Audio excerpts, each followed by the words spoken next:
वाहिगुरु जी का खालसा, वाहिगुरु जी की फतेह।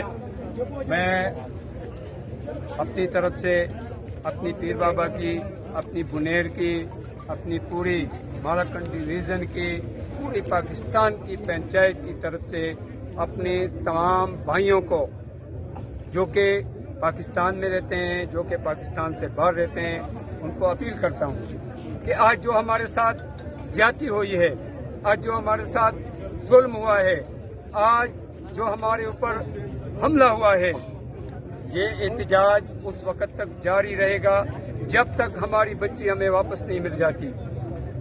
हमारी बच्ची कल से इंतजामिया ने अगवा करवाई थी। बुनेर की इंतजामिया इसमें मुलव्वस है। बुनेर की इंतजामिया ने उसे अपनी जबरदस्ती टार्चर करके उससे बिना बयान हल्फी लिए उसका निकाहनामा करवाया है, उसको अपने पास रखा है। हमें वर्गलाते रहे, पूरा दिन हमें वर्गलाते रहे। थाने में हमारी एफआईआर दर्ज नहीं करवाई उन्होंने।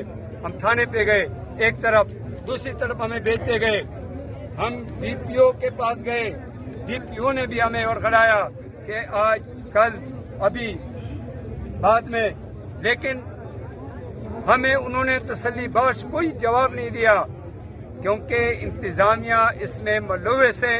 इंतजामिया के बलबूते पर हमारी बच्ची को जबरदस्ती एफिडेविट करवाया गया है, टार्चर किया गया है। मैं पूरी दुनिया की सिख कम्युनिटी को अपील करता हूं कि निकल जाएं, अपने अपने शहरों में, अपने अपने मुल्क में, अपने अपने इलाकों में एहतजाज करें और जो यहाँ पहुंच सकते हैं डगर वो आए, जहाँ हमारे साथ इस एहतजाज में शरीक हो। हम उस वक्त तक एहतजाज में रहेंगे जब तक हमारी बच्ची हमें वापस नहीं करवाई जाती। हम ये टार्चर मंजूर नहीं करेंगे, हम इंतजामिया का ये जुल्म जबर मंजूर नहीं करेंगे, पुलिस की दहशतगर्दी मंजूर नहीं करेंगे।